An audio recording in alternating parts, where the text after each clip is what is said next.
नमस्ते प्यारे विद्यार्थियों। अपना ये सामाजिक में चल रहा था चैप्टर नंबर सेकंड और सॉरी थर्ड। कौन सा था वो अपना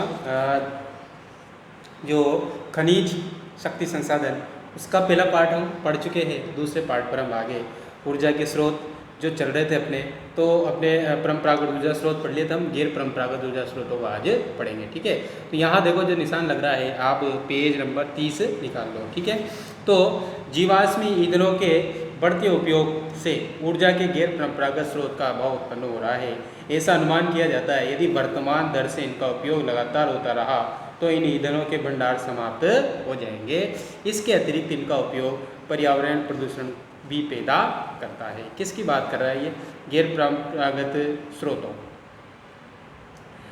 इसलिए गैर परंपरागत स्रोत नहीं, ये परंपरागत स्रोतों की बात है। अगर इनका ज़्यादा उपयोग होगा तो क्या होगा, समाप्त हो जाएंगे। लेकिन इसलिए अब क्या हो रहा है, गैर परंपरागत स्रोत जैसे सौर ऊर्जा है, पवन ऊर्जा है, ज्वारी ऊर्जा है, इसकी नवीकरणीय है के उपयोग की आवश्यकता हो गई है। तो सबसे पहले हम देखते हैं सौर ऊर्जा, जो कौन सा संसाधन है, गैर परंपरागत ऊर्जा का स्रोत है। सूर्य की ऊष्मा प्रकाश ऊर्जा हमारे द्वारा प्रतिदिन अनुभव की जा सकती है। सूर्य से प्राप्त सौर ऊर्जा सोल सेलों में विद्युत उत्पन्न करने के लिए प्रयोग की जा सकती है। इनमें से कई सेलों को सौर पैनलों से तापन व प्रकाश के लिए शक्ति उत्पन्न करने के लिए जोड़ा जाता है। फिर आगे देखो, धूप की प्रचुरता वाले उष्ण, नेक्स्ट पेज पे देख लो, सौर ऊर्जा आप वैसे सभी जानते हैं, सूर्य से प्राप्त जो ऊर्जा होती है उसको हम क्या कहते हैं, सौर ऊर्जा कहते हैं। ठीक, आगे आप देखो तो धूप की प्रचुरता वाले, जहाँ पर धूप ज़्यादा होती है वहाँ पर क्या होता है प्रिय बच्चों, जहाँ धूप ज़्यादा होती है ऐसे उष्णकटिबंधीय देशों के लिए सौर ऊर्जा के उपयोग और प्रौद्योगिकी बहुत लाभदायक है। सौर ऊर्जा उपयोग का सौर तापक, सौर कुकर, सोलर ड्रायर के साथ साथ समुदाय को रोशनी देने और यातायात संकेतों में भी इसका प्रयोग किया जाता है। किसका? सौर ऊर्जा का। ठीक है, यहाँ आप इसको पढ़ लेना। ऊर्जा के गैर परंपरागत स्रोतों के लाभ हानि, जैसे परमाणु ऊर्जा वाले हैं, बायोगैस वाले हैं, सारे इसमें ही आते हैं। भूतापीय ऊर्जा है। फिर अगली आगे अपनी पवन ऊर्जा। पवन ऊर्जा जानते हो, जो वायु से हवा के द्वारा जो प्राप्त करते हैं। पवन ऊर्जा एक असमाप्य स्रोत है। पवन चक्कियों का उपयोग अनाजों को पीसने, जल निकालने के लिए चिरकाल से चला आ रहा है। वर्तमान पवन चक्कियों में तीव्र गति से चलती हवाएं पवन चक्की को घुमाती है, जो क्या करती है, विद्युत उत्पादन करती है। एक बारी ये जो चित्र देख रहे हो, सौर ऊर्जा प्राप्त करने के लिए सौर, एक आपने देखा होगा कहीं छतों पे लगा रहता है, रेलवे स्टेशनों पे छतों पे लगा रहता है, इनकी सोलर लाइट भी आती है। इससे बहुत सारे उपयोग है इसके। मतलब ये वैसे समाप्त नहीं होता, सूर्य रोज़ निकलेगा, धूप रोज़ आएगी और रोशनी रोज़ आएगी, तो क्या होगा, आप इससे कई बिजली उत्पन्न कर सकते हैं और हम काम में ले सकते हैं। ठीक है, ये सौर पैनल होता है। फिर आगे देखो, जो पवन ऊर्जा है पवन चक्कियों से जुड़ी रहती है। पवन चक्कियों के समूह से युक्त पवन फार्म तटीय क्षेत्रों, पर्वत घाटियों में जहाँ प्रबल और लगातार हवाएं चलती है वहाँ पर क्या की जाती है, पवन चक्कियाँ लगाई जाती है। और वहीं क्या होती है, पवन चक्कियाँ चलती है। नेक्स्ट पेज में आप देखेंगे ध्यान से। फिर आगे देखो, यहाँ से वहाँ स्थित है पवन farm Netherlands, Germany, Denmark, UK, USA तथा स्पेन में पाए जाते हैं और पवन ऊर्जा उत्पादन में उल्लेखनीय है। ठीक है,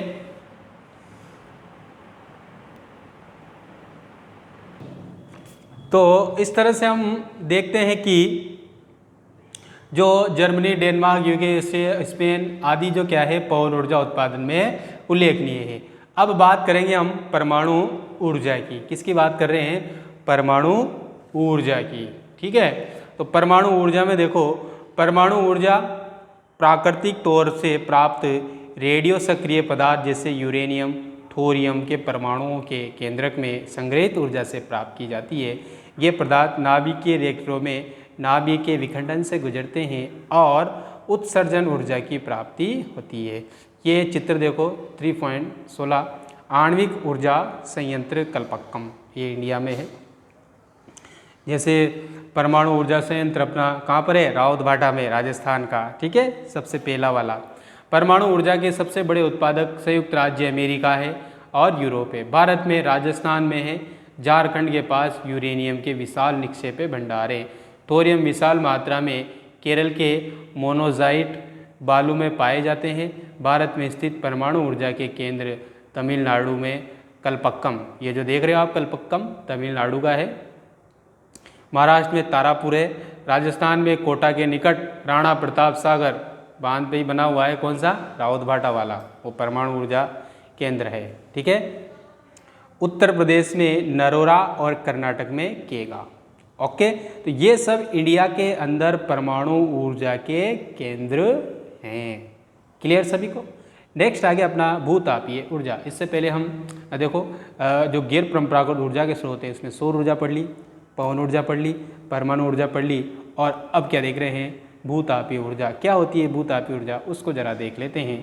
ताप ऊर्जा जो पृथ्वी से प्राप्त की जाती है उसको हम भूतापीय ऊर्जा कहते हैं। यहाँ अंडरलाइन कर लो, यहाँ से लेकर यहाँ तक कर ली सबने। आगे चले। पृथ्वी के अंदर गहराई बढ़ने के साथ तापमान में लगातार वृद्धि होती जाती है। जितना आप पृथ्वी के अंदर जाते जाएंगे उतने ही पृथ्वी का टेम्परेचर बढ़ता जाता है। कभी कभी ये तापमान ऊर्जा भू सतह पर गर्म जल के झरनों के रूप में प्रकट हो सकती है। ये ताप ऊर्जा शक्ति उत्पादन करने में प्रयुक्त की जा सकती है। वर्षों से गर्म जल के स्रोतों के एक बारी इस परमाणु ऊर्जा का जो चित्र है उसको हम देख लेते हैं। कैसे, विखंडन, ये नाभिकीय रिएक्टर, गर्म जल इसमें छोड़ा जा रहा है। विखंडन द्वारा ऊष्मा प्राप्त करके ये जो भाप है, फिर यहाँ जो इस भाप से क्या होता है, ये जो टरबाइन लग रहा है ये घूमती है, टरबाइन घूमेगा। ये टरबाइन किससे जुड़ रहा है, जनरेटर से, और जब ये जनरेटर घूमता है तो इधर क्या उत्पन्न होती है, विद्युत उत्पन्न होती है, ठीक है। इस तरह से परमाणु ऊर्जा प्राप्त की जाती है। तो हम भूतापीय ऊर्जा की बात कर रहे हैं, तो वर्षों से गर्म जल के स्रोतों के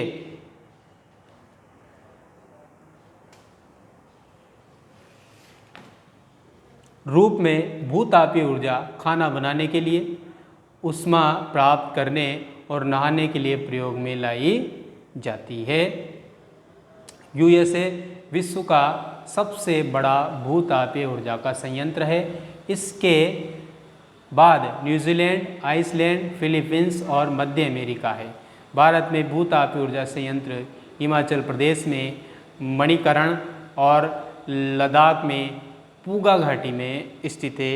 एक चित्र आप ध्यान से देखो, यहाँ पे जो दे रखा है ये वाला, ठीक है, चित्र 3.18 में देखो मणिकर्ण में भूतापीय ऊर्जा कैसे प्राप्त हो रही है।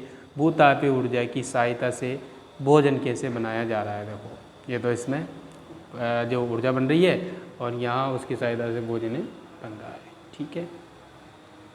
इस तरह से देख लो, इसमें भी पृथ्वी के अंदर गहराई में क्या होता है, कुएँ खोदे जाते हैं। ये कुएँ खुद रहे, इससे जल को बाहर लाते हैं। ये जो भाप, जो गर्म, ये प्राकृतिक दरार का ऐसे देखते हैं, जो गर्म जल जो नीचे से निकलता है बिल्कुल, उससे फिर उस पानी से क्या होता है, ये जो टरबाइन है ये घूमेगा, इधर जनरेटर से जुड़ा रहता है, तो इससे क्या हो जाती है, बिजली उत्पन्न हो जाती है, ठीक है। अब आगे अपना ज्वारीय ऊर्जा। ज्वारीय ऊर्जा क्या है वो जरा देख लेते हैं। ज्वार से उत्पन्न ऊर्जा को ज्वारीय ऊर्जा कहते हैं। इस ऊर्जा का विदोन, अब ज्वार से मतलब वो ज्वार नहीं जो ज्वार हम खाने में यूज़ करते हैं, वो ज्वार नहीं है।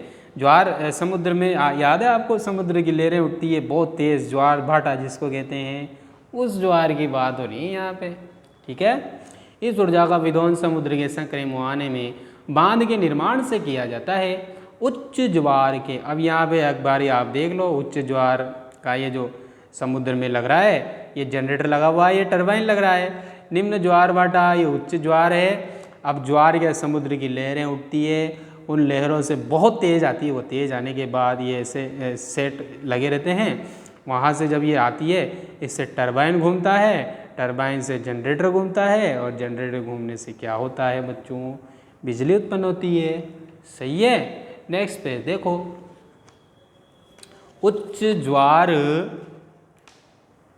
अरे एक मिनट आप शांति बनाए रखिए पांडाल में।